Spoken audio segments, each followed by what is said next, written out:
Hey guys, Coach Jess here from Knockout Training Club, and today I have for you our March Fit Tip of the month, which is how to perform a proper squat. So what we're going to do is show you a couple different variations, starting from beginner and getting up there to advanced, and then also show you some common mistakes people make and things to make sure that you don't do so you do it properly and don't hurt yourself. So variation number one is our bench or box squat. So you can grab a bench, a box, a stable surface, a chair, something like that that's not going to move on you, that you can lower your body down and get your thighs parallel to the ground. Now, no matter what squat you're doing, this is going to be our proper setup. So we want our feet about shoulder width apart. Everyone's going to be a little different as far as the exact width that they take. From there, we're going to rock back and forth a little bit and just kind of find that natural flare of our feet. Then we want to make sure the heel of our foot and the big toe of our foot are grounded, kind of gripping the floor and really driving downwards. Next, make sure that you brace your abs, get nice and tight, pulling that rib cage down, narrowing the space between your ribs and your hips. From here, my chest is up, my head is up, hands can be wherever you want. I like to keep them kind of up at my sides. Then I'm going to lower my body, bringing my hips down between my feet, making slight contact with the bench as I drive my knees out towards my pinky toes. Then I'm going to stand straight up, fully extending. So again, I'm going to inhale down, drive my knees out towards my pinky toe. Imagine I'm spreading the floor apart, pushing apart with my feet to keep that tension in my hips. I don't want to just lean back and hang out. I want to stay nice and tight through my hips. Exhale, stand up, fully extended. So let me show you that from the side as well. Nice and close to the bench, feet are about shoulder width apart. Find that nice flare. Exhale, get nice and tight through my core. Inhale down, driving the knees towards the pinky toe, just barely making contact with that bench. Exhale up, fully extend my legs. Our second squat variation is the TRX supported squat. This is a great tool to use to help you master the range of motion without a fear of falling. So it gives you that little safety net, helps you build confidence through the full range of motion. So you want to start off with your straps about mid-length, taking the handle in each hand and stepping back. You don't want to be so close if you have slack on the TRX. You want to have a little bit of tension. You're going to set yourself up in the proper width and foot position.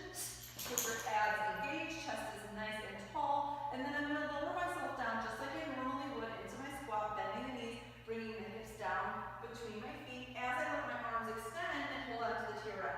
This is going to create a little bit of a counterbalance and give me something to kind of hold on to as I descend down. Then I'm going to exhale, driving my feet into the floor and standing up. You can see my arms just naturally come back into my side. So again, I'm coming down. Exhale up. So you have the TRX to use as a balance, as a counterbalance, as a little bit of a safety net so you can get into that full range of motion without the fear of falling. Okay, so once you master the bench squat and the TRX squat, so those are squatting movements that allow you to master the mechanics with some assistance, then we move on to a just traditional bodyweight squat. So we're doing the exact same thing, we just don't have the assistance of the TRX or that safety net of the bench. Setup is exactly the same. Exhale, get nice and tight, dig those feet into the ground, grip the floor with that big toe. Inhale as I come down, spreading the floor apart with my feet, driving my knees out towards my pinky toe. Exhale, stand up and fully extend. So that is your bodyweight squat. Again, remember our goal is to get our thighs to parallel. You can go a little deeper without losing tension. That's great, but make sure you keep that tension in your hip. Exhale, stand up fully.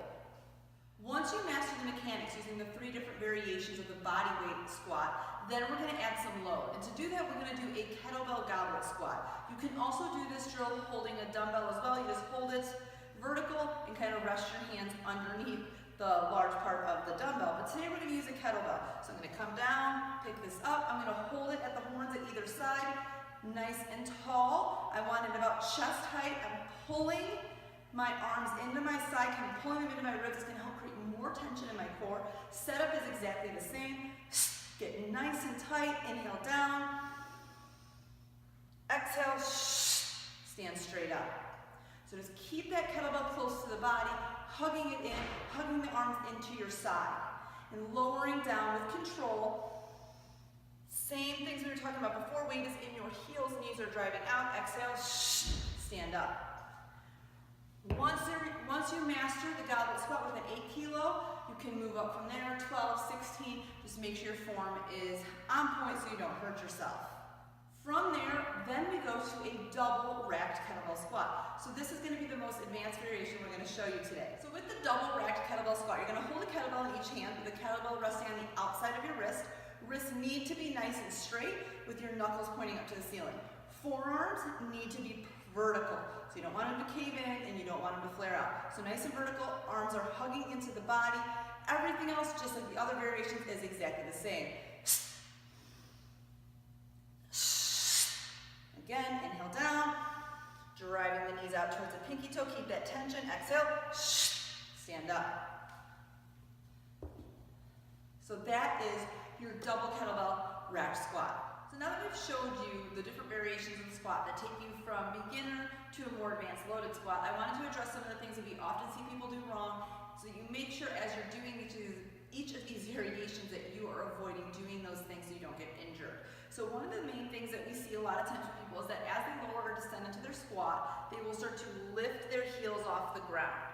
So again, what that looks like from the side is they will come down and their heels will come off the ground. So you want to make sure that you keep those heels and that big toe planted into the ground and you push your butt back as if you're sitting on that bench again or on the curb. And then stand up. So make sure the weight stays in the heel. Another thing we often see people do is their knees will start to cave in. So as they descend into that squat, their knees will cave in. Remember, you want to drive those knees out really hard towards your pinky toe. Another thing that we often see is when people descend into a squat, they'll do good to a certain point and then they start to fold forward. We don't want to do that because that can cause injury to the back. So we want to make sure that our chest stays up, our back is nice and flat, we're up nice and tall. We let our hips and knees do the work as we descend down. We're not falling forward, come back up. That often can be fixed by, again, regressing to the right point, whether it's a bench or a TRX squat, so we get the movement form down, or the movement and the form down, with that safety of having something to either come down to or hold on to. Another thing we see with people that can do a full range of motion squat is they'll lose tension at the bottom of the squat. They'll come down and they just tuck at the bottom and lose all tension. Remember, you want to make sure there's tension throughout this whole entire movement. So I can come down nice and low, but I need to drive the floor out with my feet, drive those knees out towards my pinky toes, and stay tight through my body so I'm not losing that tension and potentially causing injury. So when you're doing squats, a lot of those mistakes can be avoided by picking the right regression of the drill. Now, if that doesn't fix it, if you're still seeing yourself do some of those things when you're doing one of the regressions, there's a chance that you may need to have that looked at by a physical therapist or consult a personal trainer that can help you kind of figure out what's going on so you can master the form and not hurt yourself. Again, remember, our main goal is to get your form on par so that you can start to add some load and make that exercise increasingly challenging so you can definitely see results from doing your squats. So start where you are, make sure you pick the right level, master that movement, and then start making it more difficult. We will be practicing a lot of squats this month in all of our strength and conditioning classes, and as usual, if you have any questions, do not hesitate to ask. Okay guys, see you in the gym.